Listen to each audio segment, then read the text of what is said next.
Good afternoon, good evening. This is the Finance Committee. This is January 3rd, 2023. I'd like to call this meeting to order with the Pledge of Allegiance. The Pledge of Allegiance. To the flag To the flag of the United States States of America, and to the republic Republic, which it stands, nation, under God, indivisible, with liberty and justice. justice for all. This meeting is being held remotely in accordance with the Governor of Massachusetts March 12, 2020 order suspending certain provisions of the Open Meeting Law GLC 30A, Section 20. And on June 16, 2021, Governor Baker signed an act relative to extending certain COVID-19 measures adopted during the state of emergency. This meeting is being recorded. Well, welcome everyone. Tonight we are going to kick off our continuation of our 2024 budget meetings. But before we do, I would just like to say a word that one of our long-term Finance Committee members, Bob McCarthy, has retired or resigned from the committee effective last week. He's been with the Finance Committee for 28 years, and I would like to thank him for his extended service that he's done for the town and the Finance Committee, and he will be very well missed on this committee. So I'd like to thank you, Bob, for all your work that you've done, and we wish you well, and I hope you continue to watch us and pay attention to what we're doing. So thank you, Bob. I don't know if anyone else would like to say anything. Feel free. Yeah. Go ahead, Bob. Go ahead, Buzzy. Yeah, I don't know whether you think a motion would be appropriate, a motion of appreciation for all the years that Bob put in. Not only did he put in the years, he, everybody knows, served with a tremendous commitment and enthusiasm. I'm going to miss his presence very much, despite the fact that he and I frequently disagreed with respect to matters. It made things all the more healthy in terms of discussion on the committee. I know, Karen, you wrote a very nice note to him. Other people did as well. I know that Cindy did and I did, and there are probably others who did so. But I wonder if you'd be willing to prepare an appropriate motion. We could sort of vote on it tonight in form, perhaps, so that there would be something on the record showing the committee's appreciation. I agree with that, Buzz. I think also we should do something at town meeting, because I'm sure Karen has that in mind. Right. Absolutely. Gary's got his hand up, but and anybody that would like to help with the motion, I'd be happy to do that. So go ahead, Gary. I think you had your hand up. Yeah, I just want to echo what Buzzy has said, that, I think it'd be fitting to do something at town meeting, recognize the service, because I really don't know who will have another 28 years of service on one committee. I think if you look at all the committees and boards in town, he probably is the record, holds the record for as many years. And, Bob, I learned a lot from Bob, being on the committee for so long. You never knew, in one breath he'd be talking about the DPW, and the next breath he'd be talking about roadkill on Drift Road. So he was always, he always put the resident first, and that's, I think that's what we have to remember. I'm sure we'll hear from him time to time, and being on the other side now and being more probably, maybe more vocal, maybe at town meeting. But I just wanted to say that I appreciate the service that he's given to the committee over the years. And I think it would be fitting to address that at town meeting.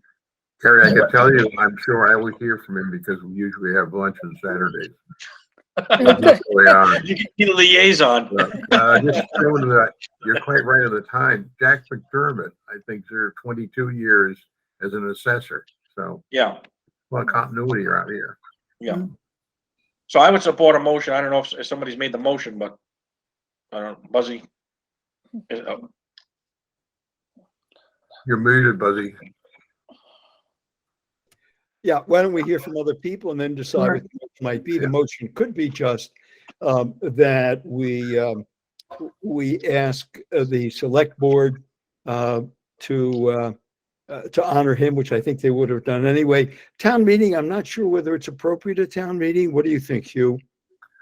I'm not sure either, but I sort of seems to me I remembered comments being made at town meeting about long serving members. Selectmen will know, I'm sure. Someone will know. I think you'd probably want to get, maybe, not want to say permission, but from Steve, that he would allow something to be Yeah. said at town meeting. I Right. think that would be appropriate. Well, certainly, Good thought. certainly in our comment section, in our preamble to the warrant, I think we can certainly address that in a written format and try to address it orally as well. In many different ways, I think Bob will try to keep us on our toes. From That's afar, right. yeah, from afar and from near or afar, he will try to keep us on our toes for sure. So, I mean, I'll make a motion if you'd like, just to maybe formalize it a little bit, to say that, the committee would recognize You're muted. Bob. Oh, No, I'm you muted? no, you weren't. No, No, you're go not ahead. muted. that the committee would Okay, you're recognize, going. I don't know what happened, but the committee would recognize Bob McCarthy, and his tenure with the finance committee, whether that be at town meeting or the select board meeting. And we just have the powers to be, decide how that plays out. Yeah. And then we can Yeah. maybe ask Steve, and so I'd put that in the form of a motion to, I'll second that. I'll second that. Okay. Any further discussion on the motion? No? Okay. The chief has his hand up as well, Oh, Karen. so before we vote, so Chief,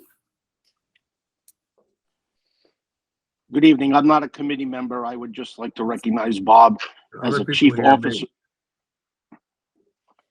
Can you hear me? Yep, yes. yeah, we can hear you. As a chief officer for 22 years, Bob was always been on the finance committee. A lot has changed in that time. He was always an advocate for public safety, and I just want to thank him for that over the years. Thank you, Chief. Anybody else? So the motion's on the floor. If no other comments, I think, oops, we just lost I Hugh. think, yeah, I think he was having some audio difficulty. I think he was having trouble hearing. All right, well, I'm sure he'll like to be part of this motion to vote. So 1 second. Well, we'll see how long it takes him. to Yeah. come. Well, we can go ahead and start the vote. Yeah. So let me start. Gary, yes. Zach, Aye. Cindy, Aye, Fuzzy, Aye. Karen, I. And I believe someone's trying to come in. yep, so that must be you. There he is. Can you hear us now, you? No, he's still having, are you still having difficulty hearing? You can't hear us? I don't think so.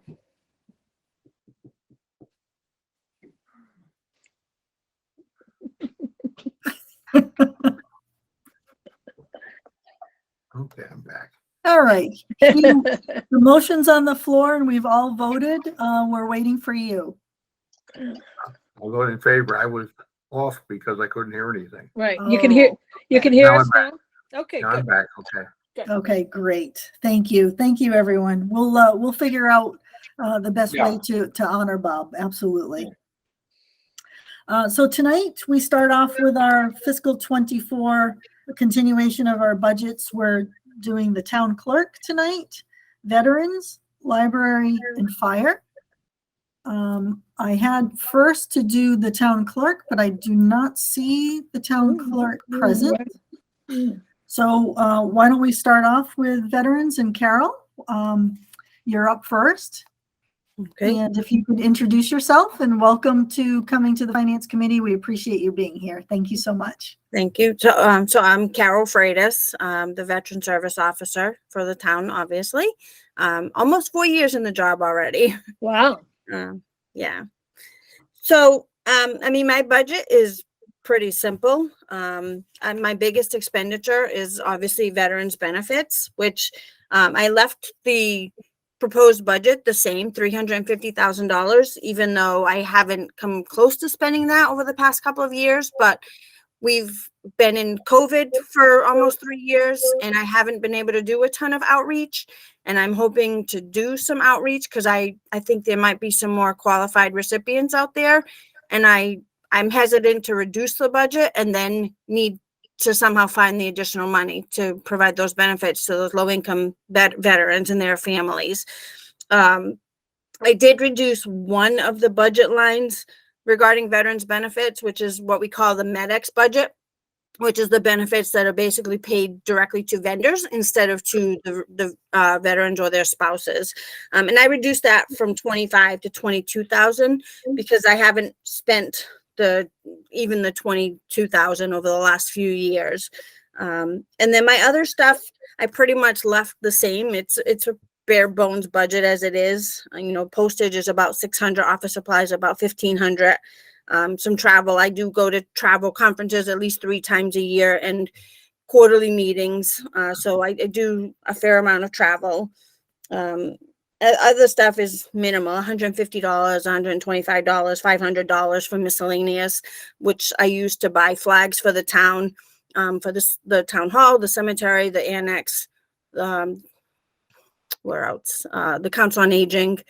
So it's, like I said, it's a pretty bare bones budget. Thank you, Carol. Maybe, Cindy's got her hand up, but maybe if you can just take a moment and you've described some of the services that you do. Maybe if anybody's watching tonight, let them know how they might get in touch with you. Give them some information so they can touch base with you if they're not already familiar with you.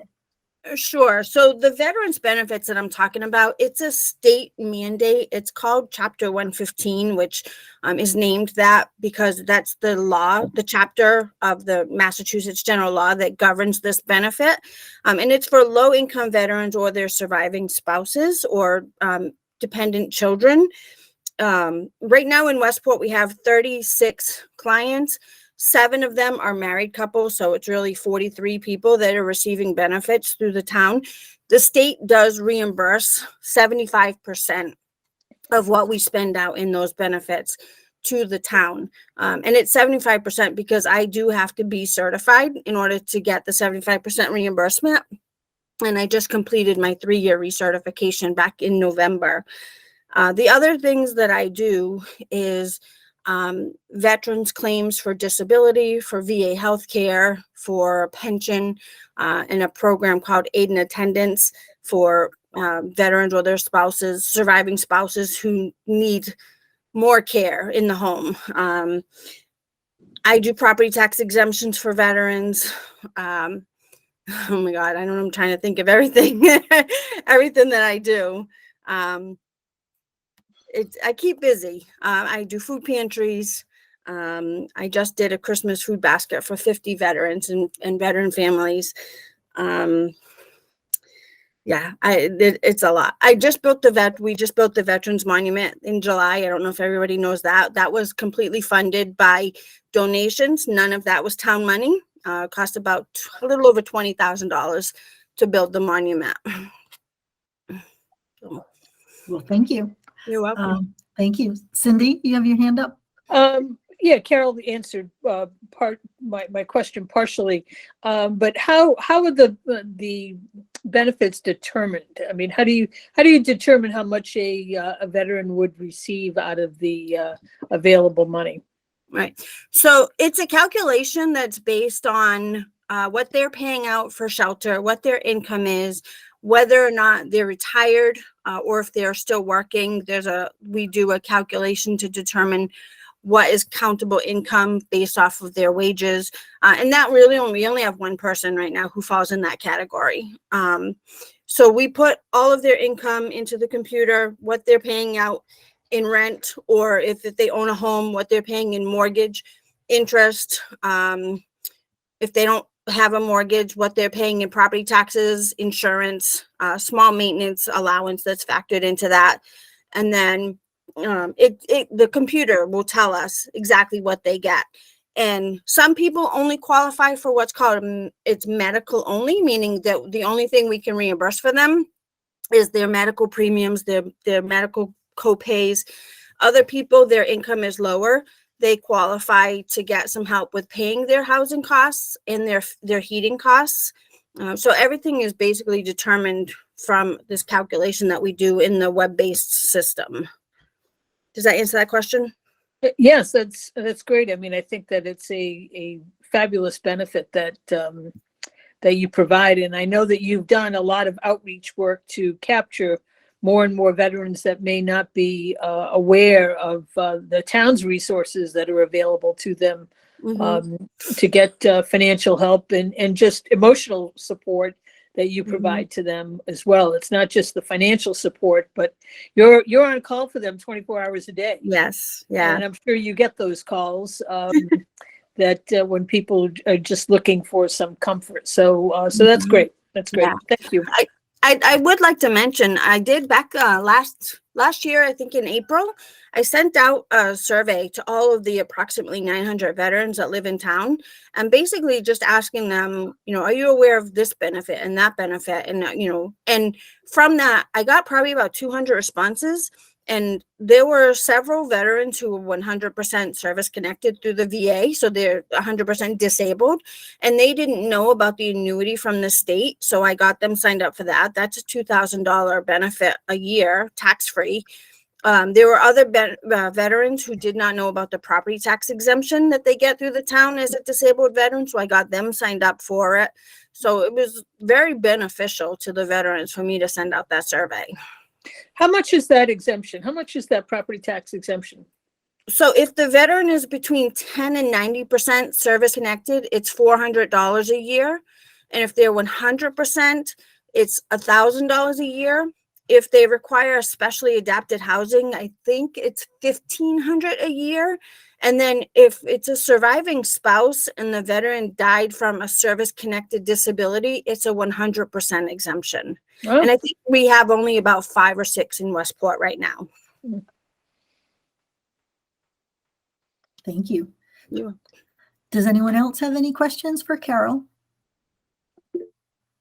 Go ahead, Gary.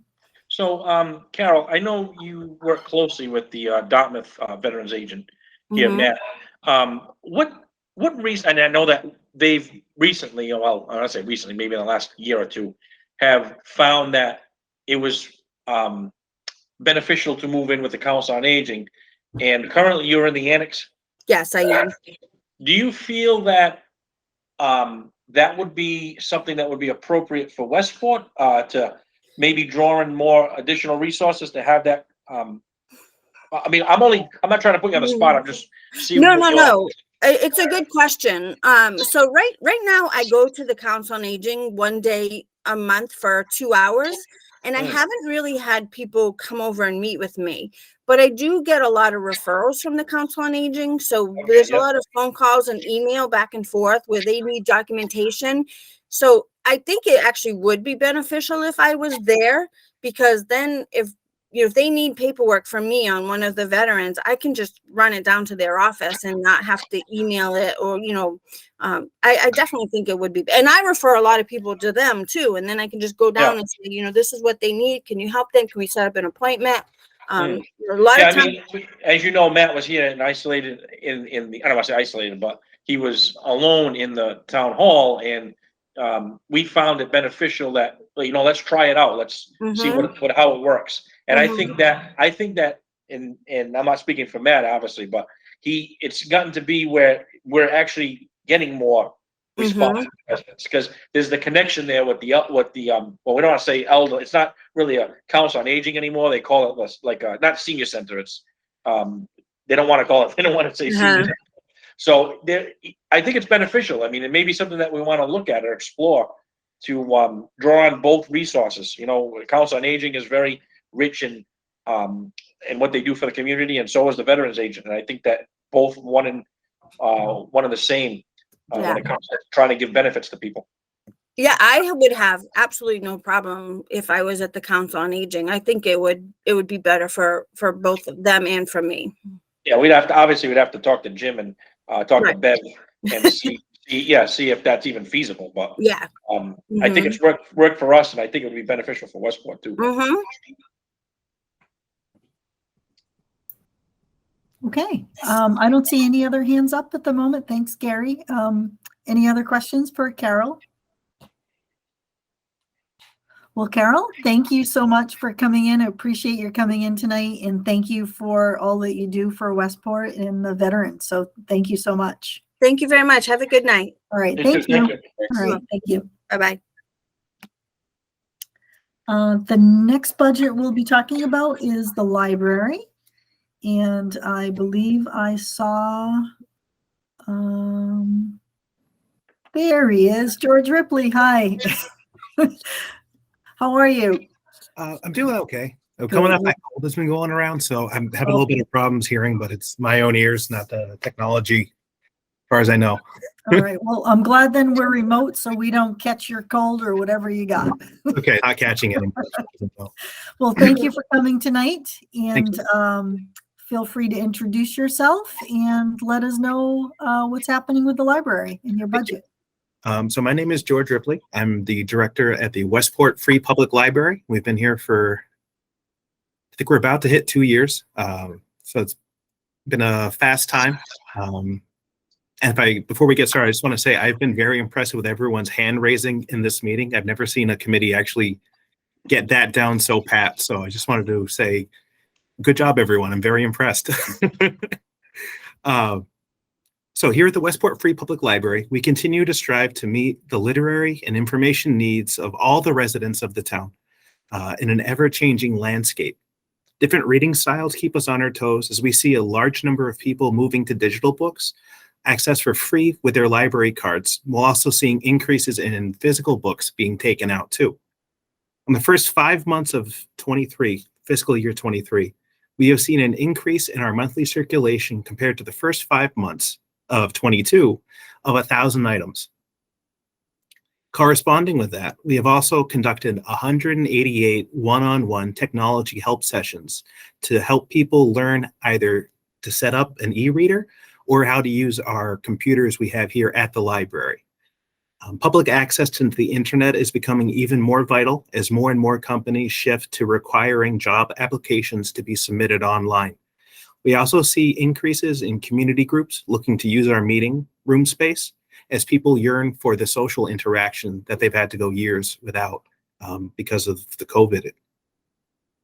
We have had 92 more meeting room uses in our first 5 months as compared to last year, with an additional 1,542 people, or an additional 64 people coming to the library every single day.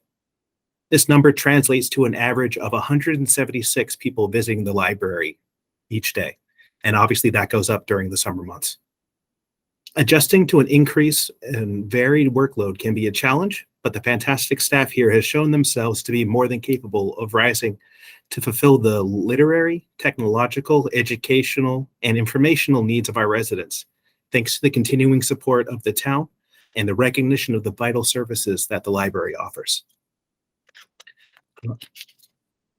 Our department budget reflects our pursuit of these goals to the best of our ability. The 24 budget has no increase in the number of staff or staff hours.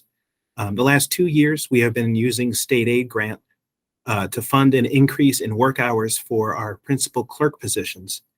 This does present a burden to the library, as those funds could instead be used for many other priorities, but we recognize the high importance to deliver the best customer service possible to the residents of Westport, and see that as the key gateway to utilizing all of the other services that we offer. Thanks in part to this initiative, the Westport Library has had 0 employee turnover in the entire calendar year of 22, which we're very proud of. The other line items involved the budget reflect the dual needs of maintaining the library's physical space through our heating and electrical. These have seen increases the last years, as I'm sure you all are aware and familiar with. Our book and borrowing material budget is currently completely funded outside of the municipal budget through funding from the Friends of the Westport Library, from direct donations, from trust funds, and from a revolving fund from library fines and fees. In FY24, if the proposed town recommendation is accepted, the library will need to spend at a minimum of $46,119 on borrowing material just to maintain our certification with the state. Without that certification, Westport residents would lose access to material at all other libraries in Massachusetts. They would be refused borrowing services basically in every other town. The other line item that deserves particular mention is professional services. That line actually pays for our regional library consortium membership and data processing associated with the library's catalog and our cardholder database. The $11,000 there represents approximately half of that total assessment, which includes ebook access through the Libby app, which I recommend everyone to check out if you haven't already, and allows them to check out books, audiobooks, and magazines at home. The remainder of those funds come from that state aid grant I previously mentioned or from other donations.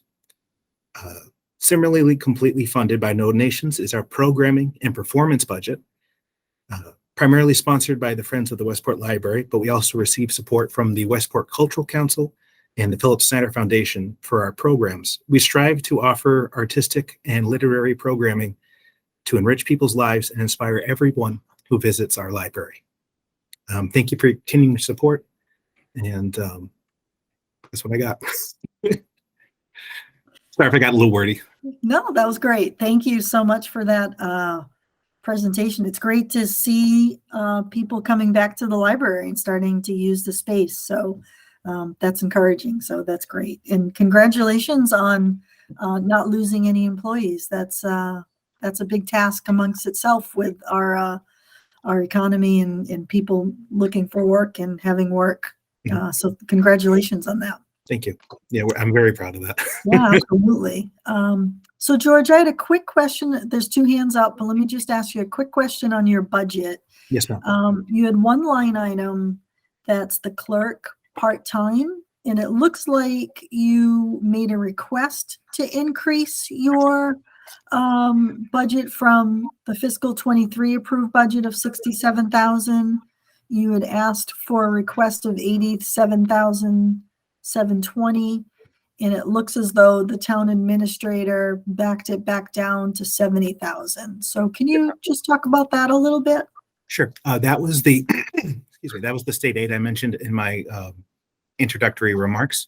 Basically, we have two principal clerks at the library who the positions we requested through the town that we increased the hours.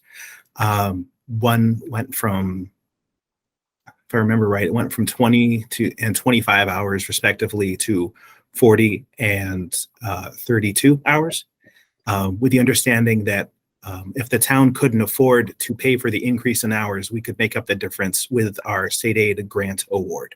And that's what that represents. Okay. So I asked, and I will continue to ask the town to see if they can cover the differential with the understanding that we can make up the difference for now as we need to with that state aid award. And we've been working on our end to also increase that state aid award as much as we can. We've actually been able to double it since we took over 2 years ago. So we're very proud of that as well. Great. Thank you for that clarification. So let's see. I think there's two hands up, Gary, and then Yes. Hugh. So thank you, George, for coming in tonight. The minimum budgetary amount that you're talking about, so that we don't lose the sales network. That's, I think, what you're speaking of, the borrowing between different libraries in the region. And in the budget you're presenting, are we meeting that minimum? Yes, sir. So basically, there's a number of different requirements that we have to meet. Basically, membership in our local consortium is one thing in the sales library network. Then there's state certification. So we could lose state certification and lose access to that regional, and by regional, I mean the state, borrowing and still technically be members of the sales library network. They wouldn't kick us out even if we lost certification. But then basically all libraries by default wouldn't have to loan to us. And then we'd have to go literally hat in hand, library by library, and ask them if they'd be willing to loan to us directly. Okay, so And this budget addresses that. What's that, sir? This budget addresses that. There won't be an issue. No, as of right now, this budget fully meets all stated requirements. Right. We wouldn't want to be in a situation where we reduce the budget, and quite frankly, when we put the budgets together for the library, in the budget you're speaking of with the state really wants to see a commitment, if you will. Yes. The town, the library itself may not use those funds, but they still want to see the commitment when the budget's put together and presented to them. So, I'm happy to hear that we're not going to be risk of losing certification. No. On the, as far as the budget's concerned. Correct. Now, the second question I had, do you see an uptick of, students coming from from the schools, from the school, mainly, the new school? Have you seen an uptick now that it's been a full couple of years? What do you see for traffic? Are you monitoring the increase in traffic? How much of that is due to the school, would you say? Do you have that number? It's different. So basically, we are seeing more kids coming over this year. The very interesting thing in the last year that I've noticed, I'm a former children's librarian in another life. So we worked a lot with the kids and with the teens at the other libraries I've worked at because of that background. This last 3 months, the kids are actually spending more time together. Last year, we had a lot of individual students coming over by themselves after school let out. Now they've started to make friends. They're starting to see more companionship, which we're happy to see. But it's also having an increase in behavior issues because now as kids are hanging out in larger groups, they're getting a little more rambunctious, shall we say. So it's the same number, but the social dynamics are changing. And we have to continue to monitor that as we go forward. Thank you. And the other thing we're having is a lot more kids are staying later. Part of it is because of group work for different projects for school. So instead of having kids who come over for 10, 20 minutes, maybe a half hour, and just until somebody picks them up, we're having more kids stay later, closer to closing time, which has been interesting. Yeah, I'm glad to see that the library is accommodating the schools in that sense that, we're not just shutting the doors at 5 o'clock and saying, okay, you're on your own. I think that the whole dynamic of having a library near a school is unique. Mhm. And even though there's a library in the school, the difference between the public library and, the school's library is, in my opinion, much different. It is, And, and especially because we have different challenges, especially nowadays with the high school's media center having different academic focuses in terms of trying to support the school curriculum.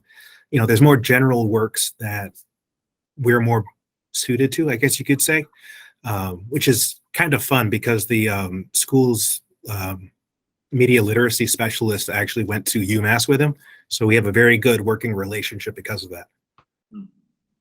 Thank you. Thanks, Gary. Buzzy? I'm sorry, Hugh, not Buzzy. Sorry about that. Thank you. I assume the figure we're talking about is for state aid is the 41,000. And I know that's been an issue over the years. We've been very well aware of. Excuse me, there's a minimum that the town has to put in to have the state, et cetera.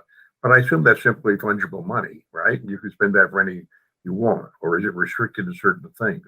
I'm sorry, I couldn't hear you. Could you ask that again? I'm sorry, apologize. Okay, sure.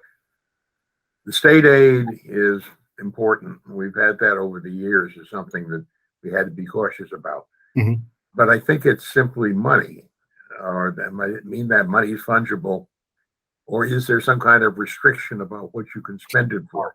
I assume it can be anything, but maybe I'm wrong. Yes, sir, that is correct. Generally, in any given year, the number varies, but anywhere from, let's say, 20 to 30%, or 20 to 25% of the library's budget is unfunded on the town side. So there's, usually somewhere around. I'm well aware of that. I understand there's a composite of private funding and state aid and town funding. But my point was, I know we have to have a minimum of town contribution to generate the state connection. But having done that, I am assuming, but I want you to confirm that the state money, like any other money, it can be spent for anything once you qualify to get it. Or is that wrong? That is correct, sir. Yes. Okay.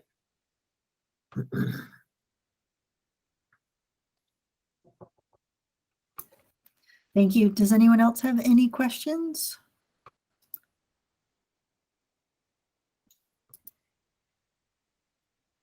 I see no other hands up. Nope, I see no other questions for you, George. George, I appreciate your coming in. thank you. Great job with what you're doing there, and keep on doing it. Thank you very much. I Bring- have to go Bring hunt more for. people in. Thank you. Thank you so much. Thanks for coming. Thank you very much. So our next budget, I got a little message in chat that our town clerk is here on the phone. So before we proceed to the fire budget, which would be a longer one, it would be great to do the town clerk budget. Bernadette, are you here? Yes, I am here. Ah, I hi apologize. there. I apologize for my late entrance. That's okay. Well, we were I wanted to have you first up in and out, but you're here, so we'll take care of do you next. So thank you. So Bernadette, so I hear the news that you're retiring as well from the town. Is that right? This week? That's correct. Your last day? The end of January. I've extended. Oh. They've asked me to extend it, and so I'm staying until the end of January.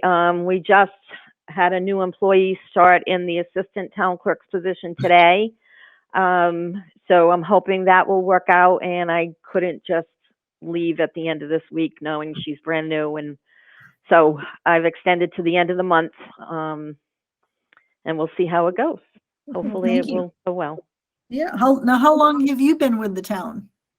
24 years. 24 years. Wow. Oh boy. Well, thank you for all those 24 years. Oh my goodness. We have a lot of institutional knowledge leaving us lately. But thank you for being here tonight, and thank you for everything you've done for the town. So why don't you, if you would, talk about your budget, introduce yourself, which I think everyone probably knows who you are at this point, and then let's go through your budgets. Okay, so I am currently the town clerk, Bernadette Oliver, and so when the town administrator asked for the budgets, I stuck with what he asked for, which was level services with contractual increases, basically for the town clerk's budget and for the elections budget. We vary a little bit when we look at the coming year and see how many elections are coming up. And so I adjust the budget down a little bit because we only have right now the 2023 town election planned, and who knows if maybe there'll be an extra one thrown in for a special, I don't know. But so I adjusted some of the election figures down a little bit because of that. So Bernadette, is that for the presidential primary? Is that the April election? Is that the one that's Not this year. No. oh, my No, office town is there? election. Town election. Town election. Oh, Okay. in 24 we will have a March presidential primary in Right. 24. Right. 'Cause that's- It kind of gets away from you when you're thinking of April in 23, but you really got to be planning for also of March of 24. So does that mean then there's two elections? So the in March one- in the fiscal year, right. yeah, Okay. Okay. but And still so you- less than we had last year because we had the primaries as well. Right. Okay. And then I'm just thinking, if there was an election, a special election for an override, that would be this current fiscal year, not next fiscal year, right? So, okay, Yes, right, okay. Thank you. Gets confusing to be thinking so far ahead. I know. Well, well, that depends on when it is, right? I Right. mean, it could come Well, out yeah. July 1st, right? Right, Right, Yeah. right, exactly. right, right. So then that would be a consideration for that. So, okay. Does anyone have any questions for Bernadette? Well, I do. Go ahead, go right ahead. Sorry. I'll put my hand up. Up and down. Hi, Bernadette and Cindy. Tell us a little bit about the town beach issue as far as beach stickers are concerned, and what kind of time that consumes, and do you see any solution to that problem? Well, it's a big problem with not too many answers. Right now, since after COVID hit, we've increased the annual amount of beach passes by about 1,300 since pre-COVID. So we used to do 3,000. We used to top out at about 3,000, and now we're closer to 4,300. It's very time consuming in the busy months between, depending on the weather, between April, May through mid-July. It is just almost a full-time job for that time frame. So why wouldn't the fee that's paid on those beach stickers be dedicated towards paying for someone to process those? I mean, so what is involved? What's the time involved, say, if everyone sent everything in the way they're supposed to, which I'm sure many people don't, because it's a rather, you're going to send the envelope, the pre-stamped envelope and whatnot. I mean, so tell me a little bit about, the number of rejects you have, or how long it takes to process some of these. Well, we've changed one process a little bit. In the past, when we received an application that wasn't complete, we would reach out to the applicant, usually via email, and say, look, we received your application, but you're missing a check, or you have a copy of a registration that's got the plate number cut off, or whatever the problem may be. And there was a lot of back and forth, and it was very time consuming. So what we're doing this year is, if it's not complete, you're getting it back with a form letter that has a list that we check off saying this is why it's incomplete. Please complete it and resubmit it. And I think that's going to save us a lot of time.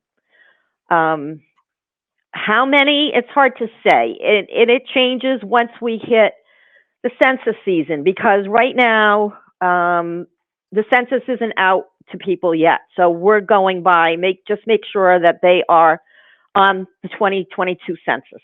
Once we get into the late March, around that time frame, when people have had a month and a half to return their census, and we've had that much time to get them in the system, if you're not on the 2023 census, that's when there's been a lot of back and forth. People want us to email them a census form, then they complete it, they email it back. So if we follow what we're doing now, they're going to get their application back and say, we haven't received the census form. We'll see how it goes. We don't know how it's going to go until we do it, and then we'll find out. Okay. It's a Thank big you. problem. Yeah. I'll have comments on that, but I'll let Hugh and then Gary speak. Go ahead. You're muted. You're muted, you. I think that's a very simple and interesting question that Cindy raised. I don't know how the two fit together, but I believe the funds from the beach passes go to the beach operation per se. It doesn't seem to me that it's fair that the town clerk budget absorbs the process of getting the beach passes in order for the benefit of the beach committee. I don't know how the two fit together conceptually, but that's probably a question for Jim. It seems to me that should come out of the budget of the beach, because that's what it's for. I just raised that. I think Cindy raised a very good point. I don't know how the pieces fit together, but that's, I think, a question for the town administrator. Thank you, Hugh. Just to follow up, well, that was kind of exactly my comment was going to be. It would seem to me that there should be consideration that the beach pass fee be raised more than it is, and those fees would then be targeted to the town clerk's office to help fund the position that's doing a lot of the work. That would seem to me to make sense as well. But again, town administrator question, but I think there's something to be considered there, but I'll leave it at that at the moment. Someone else had their hand up and it went down. Oh, Gary did. Oh, Gary, go ahead, Gary. Oh, it's still, there you go. yeah. So, I just had a question, Bernadette. I think we might have talked about this in the past about, and you know, obviously you're gonna be retiring, so it might be, this is for the new person, about putting beach passes online and getting away from, I know that we had it that when Marlene was here, we had the checks that were being mailed and then we didn't have the checks in office and then we went to, mailing in the checks. So is there I know that in Dartmouth and other communities, they're looking to go online, but the problem still lies with residency. How do you prove the residency and this and that? So I'm just wondering if you had looked at any online platforms that might alleviate lines, expedite payment, and look at ways to get these beach passes to people maybe quicker. I don't know if that's something to explore, if you can talk about it. Well, personally, there was a Zoom meeting a couple of years back when Mr. King was still with us, that he had set up, and we did talk to one vendor, but a lot of, well, I shouldn't say a lot of, this particular vendor, they would be connected to the assessor's database in order to approve or not approve a beach pass application. And the issue we see with that is we have plenty of people in town who may not be on a property tax bill, who are still living in town full time, or are the children of the property owners or renters. And also that the assessor's database isn't as up to date as we'd like to see it, to be able to know that these people haven't already transferred their property else to somebody else, or whatever the case may be. Yeah. So it's not the most recent best way to have up-to-date data to be able to make those decisions on whether these people are still living in town or not. The other thing is, Dana has offered to try to explore some online programs, but these programs also usually cost money, which the town clerk's office certainly doesn't have the money to fund. Right, you'd have to weigh the cost of, is it prohibitive to have an Right. online permitting software to Right. alleviate the lines, but are we gonna spend $30,000 for software and do $6,000 in beach passes? So, you know, yeah, I know you had explored it while you were there. And okay, I just wanted to know what the status of that was. Right. you. I mean, we just don't know if there is a program that fits Westport or not. And, you Yeah. know, I think Dana's trying to look into it.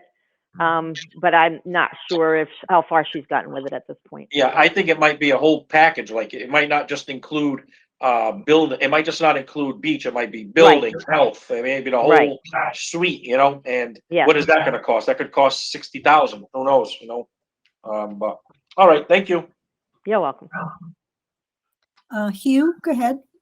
I just wanted to add to Gary's interesting thought. I can see a composite system. Not everybody has computers, not everybody is familiar with stuff online. And yet, if you had that and it worked, you could take a good deal of the burden off. And then the hand approach to those who aren't current with the computer would be easier to handle. But of course, the point about cost is very legitimate. And so it's a package of things to think about, I would say, in connection with the suggestions made, I think by Cindy to start with, about having the recipient of the beach pass funds helping to fund the whole thing. That's back to Jim in terms of how it all it works with the package of responsibilities in the town. These two go together, and it may be prohibitive. You know, a lot of things are nice in the idea, but then you have to pay for them. They turn out to be not so nice, but it's still worth looking at. Thanks, Hugh. Cindy? So, so the over at the transfer station, they seem to handle that pretty easily. I mean, it's, you know, it's your registration, some form of, you know, ID showing that, you know, you live in town. I mean, people seem to be absolutely obsessed with making sure not one single person that shouldn't have a beach pass doesn't get a beach pass. You know, there are already too many issued, and I'm sure that if we issued 100 that maybe shouldn't be issued, doesn't matter because there's no place to park anyway. I mean, so, so maybe there's, on any given day, maybe there's somebody there that shouldn't have one. They always find a way to get around it anyway. I mean, at the transfer station, it's a pretty simple procedure. You show your registration that you have a valid registration in the town of Westport. And I can't remember, do you have to show some other form of mail or something? I can't remember what it is, but it's nowhere near as complicated a process, how many to a town, how many to a residence. We've taken this thing to such a height that people now become obsessed with getting one. So because there's so much focus on it, it just seems to be, and wasn't it not that long ago that it was the beach committee, Bernadette, that actually approved the names, and it kind of took it out of your hands for a while. Isn't that true? Did the beach committee actually process those applications for a while? No. Oh, no. Okay. For some reason I thought I was listening to some beach. Do they try to resolve disputes if Yes. they get denied? Okay. So that I listened to some beach committee meeting, and this was a couple of years ago, and I thought they were going through the process of approving or not approving individual passes. And it was like, geez, we've brought so much attention to it. Now everybody wants a beach pass. So, we're not going to gain any more spaces, and great for the town if we can sell 4,000 of them at $35 a pop. I agree with Karen. They should go to 50 anyway. And they should highly enforce the parking down there and start towing people or issuing very large ticket fines. And I don't know why that's not true. I don't know why that's such a lax area. Even if we hire detail to go down there and either check stickers as they go in, to me, I think that people would be very happy spending that kind of money to enforce, to make sure that people that are parking down there are the ones that have the stickers. But I spent way too much time on an area that really doesn't have anything to do with you other than processing the tickets. But anyway, I get really annoyed about that whole process. But thank you, Bernadette. You're welcome. Thank you, Bernadette. I was just going to say we're venturing into the I beach know. committee's, Guilty. budget. Guilty. Any other questions related to the town clerk's budget? I see none. Well, Bernadette, thank you for coming tonight. Appreciate welcome. it. If I don't see you, best of luck in your next chapter, whatever that is, retirement or whatever that is. Thank you very much. Thank you, Bernadette. Thank you, Bernie. Have a great night. Thank you. Bye-bye. All right, our next and last budget for this evening is the fire budget. So I see the chief is here, and Deputy Baldwin is here. Hello. How you doing? How are Good. you? Good.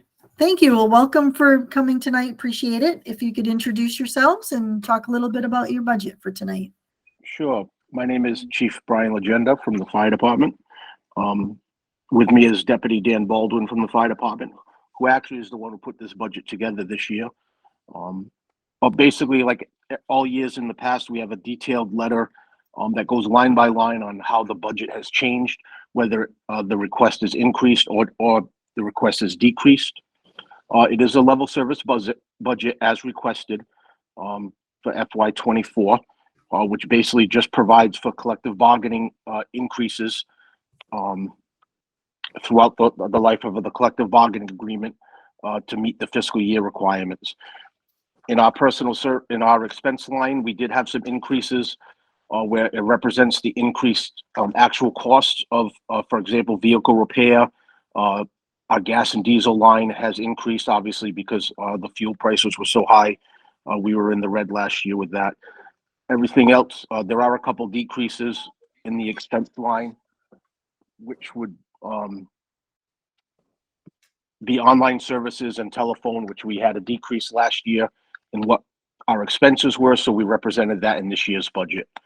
We try to make it as accurate as possible as we have in the past. Like I said, the deputy put the budget together. He can answer any other questions. and, we'll go from there. Dan? Doing, good evening. A couple of things I'd just like to bring up and bring to the committee's attention. We worked very hard this past year, acquiring funds from outside of the Westport tax base. For example, we obtained $265,000 in federal funding for Scott packs, which is actually going to allow us to return about somewhere between 150 and 170 out of the capital award that we were very fortunate and grateful to get last year.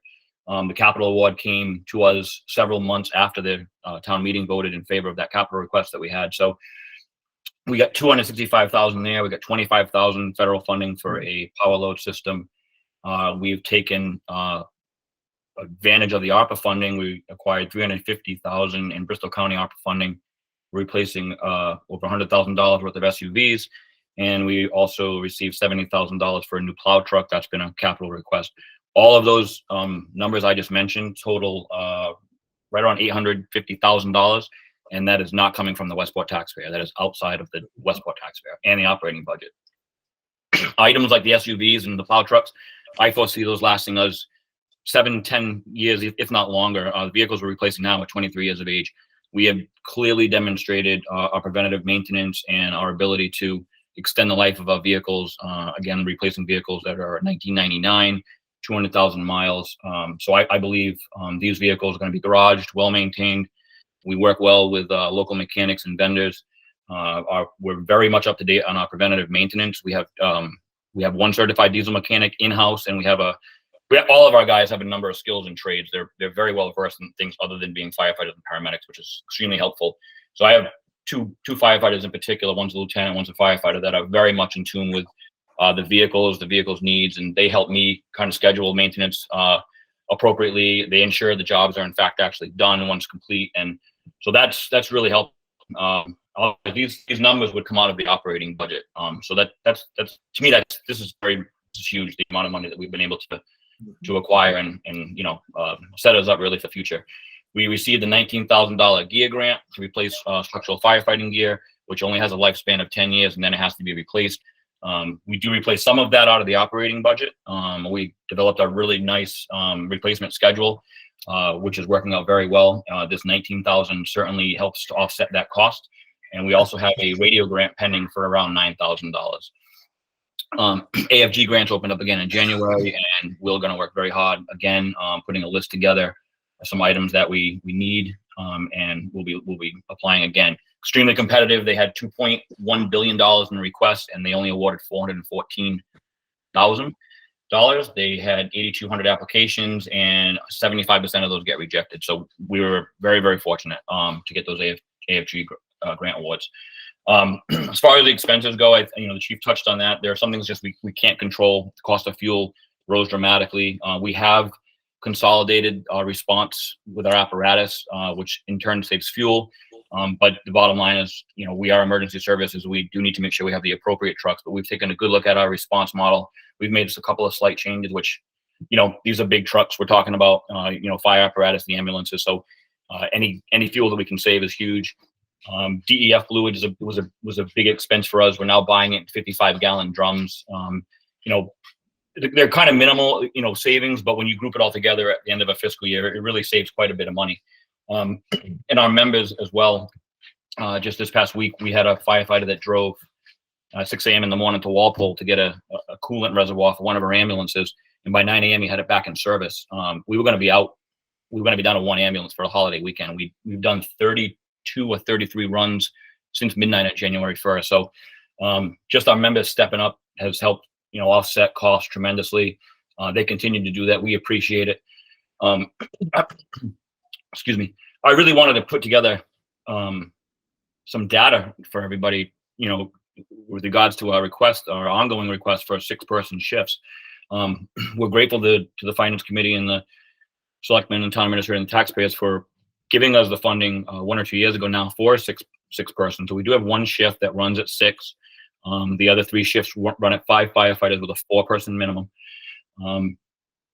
What I wanted to do was kind of show the benefit and the savings of having 6 versus 4. But since we got that extra firefighter, we've been dealing with COVID. We had one firefighter out on pregnancy leave. We had another firefighter out with a broken leg that he sustained while on duty.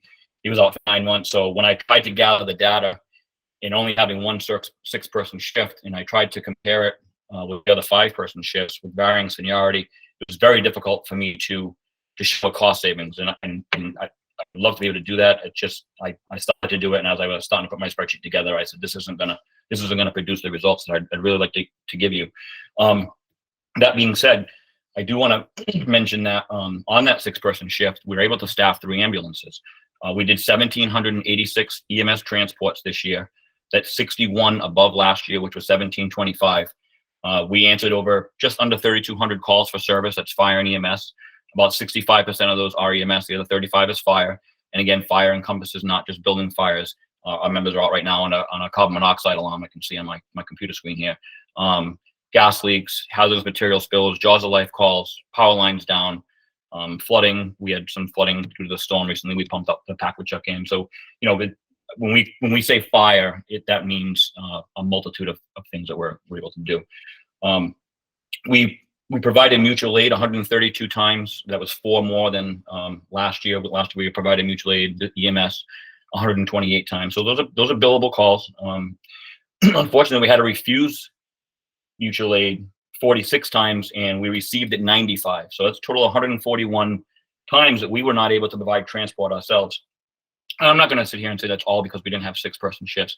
We could have had back-to-back calls and not had somebody come in to backfill that 3rd ambulance. The ambulance could have been getting an oil change, and we were only down to 2 for the day. So there are certainly circumstances in which we don't have 3 ambulances available to be staffed.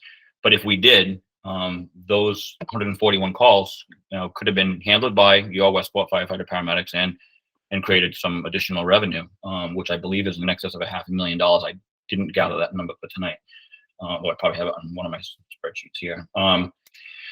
We answered just over 600 fire calls. Let's see here. Not usually 46 times. So our numbers were up. Our transport numbers were up. Like I said, too, with COVID, our members did a very good job of being healthy, and they're at risk all the time. Over the last week, we've had 3 confirmed cases of COVID and 2 with flu-like symptoms. That's just over the past week in-house here. So again, gathering that data just with the injuries and the exposure to this COVID has made it difficult to provide some supporting statistics. What I would mention, though, is that the National Fire Protection Agency, for a town of our size, recommends 24 to 29 firefighters. Well, there's no set standard. The average nationwide is 1.54 to 1.81 firefighters per 1,000 residents. We have about 16,000 residents. On the low end, we should be 24. On the high end, we should be 29. I think the chief and I would be satisfied with 24 on the line. I know the town of Duxbury, I follow them. They're very well run fire department. They run with 24 firefighters on the line, firefighter paramedics. They have 16,000 residents, and I think their town is half the size of ours. I just would remind everybody that we are dual role. We are all firefighters. We are all paramedics. Every single one of your full-time members, we serve 2 roles. The incident that you saw last night, or probably heard about on Monday Night Football, we're all trained to do that, to respond to that kind of incident. So extra staffing would always be helpful. Can I jump in and ask a question just exactly on that? So, over the last few years, we've talked about, your long-term staffing plan to add 1 new full-time each year for 4 years. Have we made any progress on that? Yes, we've hired 1. I think we hired 1, right? Correct, 1. I didn't know. And I didn't know if then they left and they weren't replaced. No, we still have them. We asked for additional one this year, and the town administrator's recommended budget did cut that out for the time being. So we've got 1 out of the 4. So of the 4-year plan, that might take us 15 years. Well, in all honesty, it has. The chief started that plan 15 years ago, and he has the 1. Exactly. The plan started in 2006 when I made chief, and so far we've gotten 1 additional person. Okay. And so your budget is asking for the next one. And I'm sure the town administrator has cut that back. Is that right? He did. Okay. Right. And in 1989, when the fire department was only answering 1,390 calls, 900 of which were EMS, we had the same staffing level. Right. And here we are. I was in middle school back then. I now have kids in middle school. Put that in perspective. So We're you had mentioned staffing level. 24 to 29 would be kind of where Westport should land. How many are there now? Right now, we have 21 on the line. 21. And when I say on the line, I mean that physically staff the fire engines and ambulances. So During the day, really, when I'm on adding duty, there, adding the one more a year for the next 3 years would bring you to the minimal level of recommended staff for the size of this town, right? Is that correct. Okay. That's based on a United States Fire Department Right. profile from 2020 that was put together in September of 2022 in a research paper by the National Fire Protection Agency, which basically sets the industry standards, if you want to call it. Right. Okay. All right. Thank you for clarifying that. So did you have anything? So by the way, great presentation. Is this your first year doing the budget? It's my second year. I worked closely with it with the chief. First year doing it like this and with the Zoom, I have two screens. I have so much information on this other screen. I'm just kind of jogging back and forth, and I'm trying not to miss too many of my bullet points here. No. Well, congratulations for doing the budget, and it looks like you've got a lot of spreadsheets that you're analyzing a lot of information. I'd like to have a nice PowerPoint presentation one day. That's great. Really, That's great. Did you have any? I'm sorry Karen- because I jumped in. Did you have anything else that you wanted to add before I open it up to questions for the committee? Karen, I would just like to point out the presentation I forwarded you before the holidays was the presentation without the extra person in it. The letter does include the extra person, Yeah. but the actual budget I sent you that has been removed as the way the selectmen wanted it. Okay. But we did ask for the person as we have for the past 18 years. So any help we would appreciate. Okay. Thank you, Chief. Should I in open? in Did you that have more to letter- add? In that letter, the total dollar amounts are specified too, with the additional personnel and without. It's all clarified. Right. Okay. Thank you for that. Hugh, you have your hand up. Yeah, as the chief knows, there's a committee of which he's a member, Chief Pelletier is a member, I'm a member, Dick Brewer is a member. Have been dealing with this issue for the last 18 years, but for several years. There's also the idea of we want to add people to the police force. The budget figures just haven't permitted it. And this is a replay of the same thing. It's an appropriate thing to do, but there isn't the money, unfortunately.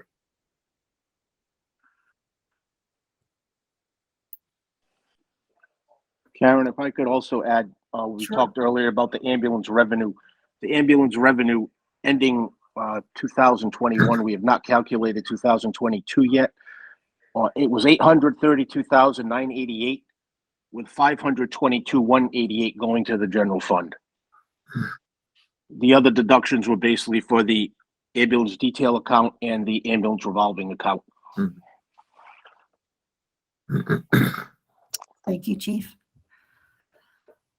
Gary, you have your hand up. Thank you, Chief and Deputy Chief, for coming tonight. So, we talk about being able to retain employees in the town, not just in the fire department, but each department. Do you see that it's an issue in the fire department where you're bringing people on, you're training them, and they're going elsewhere, or and have you built any contingencies into your budget to reflect that? But what I mean by that is, if we bring a firefighter in at X, and we look at another town and they're bringing this firefighter in at X, and we know that that person can't be retained, I'm sure that's part of the equation. And that may be some of, maybe, I don't want to say it's all of, right, maybe we're not at the complement that we should be, but I agree we should be at a complement that's sufficient enough to service the residents of Westport. And the other thing too is, do we risk, and I don't know the answer to this, but do we risk losing any kind of insurance certification or what have you by not having the complement in town? Did you say insurance? I missed what you just said there. Yeah, like homeowners insurance. Does there have to be so many firefighters on call? I mean, Yeah, so the ISO rating is we're actually looking into this a little bit closer right now. It's very tricky and a little difficult to understand, but that absolutely plays a role. Westport's always going to be at a disadvantage. It doesn't matter. Well, it does matter. It matters how many firefighters you have, but one of the biggest problems that we have is a lack of water. We only have hydrants for 20% of the town, in the northwest portion of town. And that's something that, honestly, I live down in the southern end. I'm never going to see water or a hydrant, most likely in my lifetime, on Drift Road. I'm not going to see it down here. And that's a huge stumbling block. We as a department have addressed a number of issues contained within the ISO review, which happens every, I believe it's 4 or 5 years. 5 years. And 5 years. we're coming up for review within the next year or so. For example, training, we thoroughly document all our training. We do on-duty training daily. Everything is documented. That plays a huge role into the ISO rating. We've dramatically upgraded our dispatching system, which is still not what most departments do. We're making it do with a system that I found online called I Am Responding. It's a minimal fee of $650 a year. It has some glitches, but it works well. It integrates with the police department's CAD system. And to be quite honest with you, it would take me an hour to do a presentation on how that all works. And I'm sure you guys don't have time for that, but it's been a dramatic improvement. There are other systems in place. I priced out. It's $43,000 for each station. We chose the cheaper alternative. Those all score as higher points in the ISO rating. More staffing certainly does.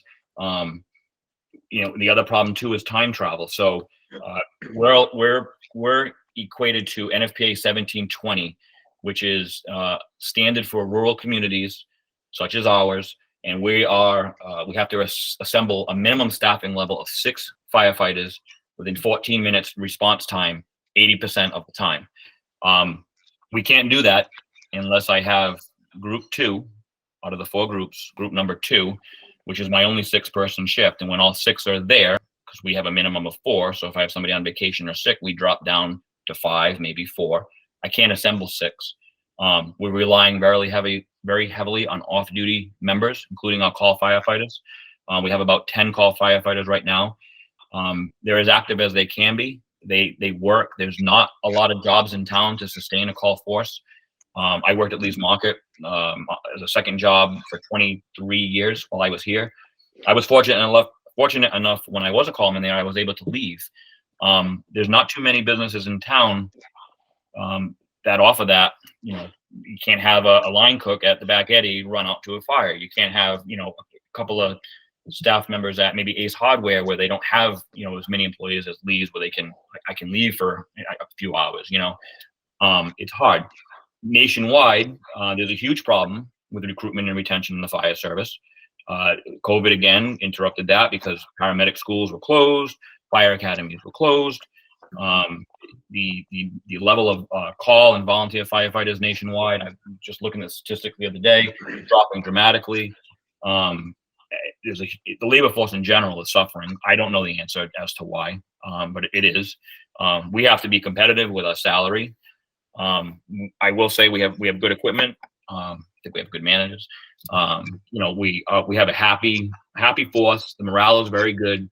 I know we're lacking in the salary range for our paramedics and our firefighter paramedics compared to some other towns. And we do have to take a look at that as far as recruitment and retention goes. We work well with our members, and we do what we can. As far as contingency in the budget, I want to say no. There is no real contingency other than we pay them as best we can. We advocate for the staffing. We've advocated for and we've obtained good equipment. As far as apparatus goes, the tools that they need to work with, we take their input. We haven't had any members come here and leave. In recent years, we did. And Chief, correct me, maybe 6-7 years ago when we had a layoff, it was brief. 2010, 2011, we had the layoff. That person was hired back, but then we rapidly moved to another department. And the continued talks of layoff forced another member to leave. for another department. You know, when they feel there's no job security, you know, they go. But we have been fortunate. The other problem we have nationwide is a paramedic shortage. As the deputy explained, the paramedic schools were shut down for approximately 2 years. People who were in a paramedic school had to restart, and people that were going into paramedic school could not start, so they went to a different sort of career. Right now, a lot of communities, the town of Norton, town of Attleboro, town of North Attleboro, because they can't hire paramedics, they're hiring basic EMTs and sending them to paramedic school at the price of $15,000 a student. We have not had to do that yet. We still have 2 call firefighters in the queue who are paramedics that hopefully will become full-time. But as the deputy said, it is a problem when all these departments are scrambling for paramedics. So if you can make $100 more a week at Department A, you're going to leave Department B to go to Department A. And that's what a lot of departments are happening, that they're running them through the fire academy. And once that guy he has his paramedic and his academy certificate, he can basically write his own ticket to other departments. As Dan said, we've been very lucky here that has not been the case since the layoffs since 2011. We've retained all our staff. We actually have people that want to come work for us full time. We just need the open positions. Yeah, and just to add to that, I think that, you know, we talk about this town-wide, but I think the clerical, and I'm not minimizing clerical, believe me, but when it starts to hit public safety, that's when it really is, in my opinion, a big issue. Because now it's not just a clerical position that might be looking to go somewhere else. It's our fire and policemen. So, and then filling that gap at a lower rate is the challenge. So, you know, speaking for myself, I've always supported public safety in the town, and I think that as much as we can do going forward, we will. You know, there's no other way around it. I mean, it's great to have brand new trucks, but without those folks to run those trucks, to me, it's fruitless. So I looked at the presentation. I've looked at it, and again, I think it's just another great presentation from management from the fire department. Thank you, Gary. I Thank you, agree. appreciate it. Yeah, absolutely. And, you know, the Finance Committee has always been in support of public safety and in support of both police and fire's desire to increase the full-time equivalents to the long-term plan. As Mr. Morton mentioned, we're stuck with a budget that can't balance, and that puts it nearly impossible to manage that. But, you know, having said that, I sit here and, you know, we talk about an override for, you know, for the town, and this right here is such demonstrative reason why we need more funds to fund the departments that have essential services to be done. This right here, we you know, can't do anything beyond what we're doing with the budget, and every department is at its bare bones, and kind of the only way that we can help execute your plan is to see what we can do about raising additional funds. But well said here. This is a hard presentation to hear when we talk about public safety, and I thank you for what you do. Hugh, go ahead. I was just going to say, when there are people out there advocating defunding the police department, I don't think the future is promising. Well, certainly the Finance Committee is not in support of that. So we have been and continue to be in support of public safety. And Well, I certainly agree with you. The front and center. voters are the ones who come to finally pay the taxes. Mhm. We appreciate your continued support. Thank you. Thank you, Chief. Thank you.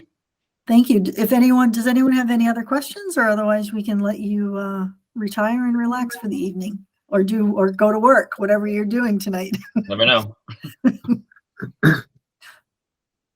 I think that's it. So I appreciate you both coming in. Thank you for your time. Thank you. Appreciate what you do. So thank you very much. Have a good Thank night. you. All right. Thank you. Bye.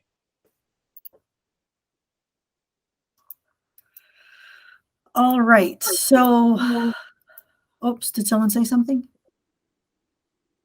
Oh, sorry, okay. That is it for our budget meetings tonight. So the next item on our agenda is the fiscal 24 town budget and any override discussion. In our Google Drive, we have the town administrator's first draft of the budget put together. I'm not going to go over it in any detail tonight. It's balanced per se with some pretty heavy cuts throughout the department, and still some numbers are yet to come in terms of state aid, so it's very preliminary at this point. And so it's in our drive that we have access to. Anybody, it's also on the town's website, right on the homepage. So anybody that's interested in seeing the first draft of the budget, it is available in public, right on the website that anybody can access. Did anyone want to talk about anything in particular on this budget? No, I just make a comment. I think it was a good idea to put it on the, right on the front page on the town website. You know, that was a good. Yeah, I think it's great. You know, and there's always comments on from the general public about cutting things or making it balance, and everything's certainly transparent. And if somebody has an idea, then look at the numbers and you know, be educated in your comments, and then we can have discussions over it. But I think it's great that it's up. Ozzy? Yeah, just a comment in passing. I guess you and I are now the longest standing members of this committee. The quality of these presentations has just been extraordinary. You know, maybe that is due to a number of things, but whatever it is, I think Baldwin's presentation tonight in particular was outstanding. I learned a lot. I think the town, at least anybody who was watching tonight or watches the recorded proceedings in the future, will learn a lot as well. So I don't think it should go without mention. You, as the chair, did say something about it, but I just wanted to add it, you know, my gratification that how clearly and compelling things are being made. Thank you, Buzzy. You know, I agree. I mean, it's impressive that the town department heads come in here very well presented, very well prepared, know their budgets. They've pretty well squeezed their budgets as much as they can, and are very cognizant of where things are from the town's fiscal perspective, and do a pretty tremendous job. So I would share that as well. Very, very high quality presentations all around. All right, so if nothing else on the budget, we can continue on. The third item on the agenda is, are there any committee updates or liaison reports that anybody has to share? And I will just put out there that since we no longer have, since we're down 2 members of our committee, we have some committees that are no longer represented by a finance committee member. So the biggest one is the school department. And now with Bob's retirement, the infrastructure committee now no longer has a finance committee representative. So if anyone is interested in either of those committees, that would be helpful to replace those positions. Q? I'm not volunteering for that. I was asking, do we have any information from Steve or whatever about prospective new members? I mean, Bob is new, so there's probably Steve hasn't thought about that. But in terms of Tracy's resignation, that was some time ago. Do we know if there's something in the pipeline, or is he, or don't know? The last I spoke with him, he was searching and had not found any candidate at this time. So he, I'm sure, is still searching, but So if anybody knows anybody, or if anybody's interested, they can certainly reach out to Steve Fours. They can certainly reach out to us and we can put them in touch with Steve Fours. Steve Fours is the person that does the appointment, the town moderator. But at this time, we have 2 open positions, and I don't believe anybody's in the pipeline at this time. So we should prepare, presume that we'll operate on this basis for the foreseeable future. Okay, thank you. I would say yes.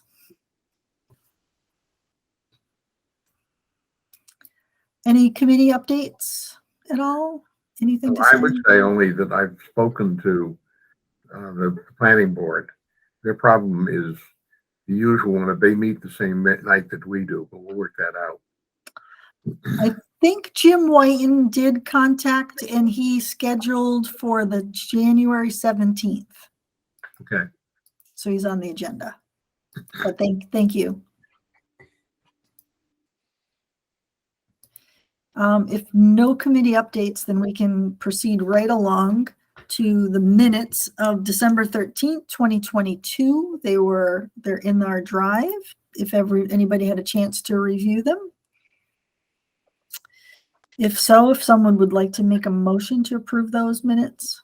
I'll make a motion to approve those minutes. Any second? Gary, I saw his hand second. Any discussion on those minutes? I will do a roll call. So Zach? Aye. Cindy? Aye. Buzzy? Aye. Hugh? Hugh Morton, aye. Gary? Aye. And Karen Rouse, aye. Thank you. We're almost done here. Topics for the next meeting in our meeting schedule. Just to let everyone know, our next meeting is next Tuesday, January 10th, and we have scheduled budget meetings for conservation, building, council on aging, cemetery, town hall and annex, and town accountant. And then we also have a meeting on January 17th, and we have the IT department, the assessor, the Board of Health, Transfer Station and Animal Control, the Planning Board, and then the Finance Committee in reserve. And then on Tuesday, January 24th, we have Recreation, Police, and Highway, Snow and Fire. And then on Tuesday, February 7th, we have the school. Karen, what did you say highway was again? Yeah, 1 second. And I'll email I'll be happy to email this to everyone too. So the highway is on the 24th.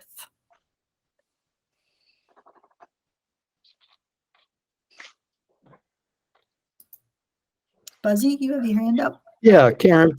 So that will complete all of my budgets except for town reports and town farm. I'm assuming you're not going to want anybody to come in for either of those unless they want to.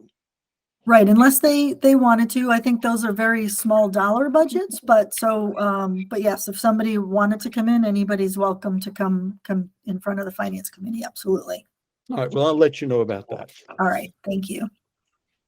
And I'll let you know about the police. I've had calls in with the chief, but I haven't talked to him yet. Okay. They did fill out the survey and did come schedule for January 24th. So they are on the schedule, and that was their date that they selected. So all of these dates were suggested by each of the department heads. So I didn't just create the date. So they were all responded to our email to schedule. So but definitely confirm with the police chief, but he did commit to January 24th. Does anyone else have anything else other before we adjourn? Anything on the schools? Do we have anything on the schools? No. On the I have budget? not heard anything other than I know they're continuing with budget meetings, and I know the town administrator on the budget that is posted on the town's website has the 54% split calculation for the school, and so that's a drastic number for the school. So it's a very small increase over last year. So I don't even believe that would meet their contractual obligations. So I know they're working through all of that.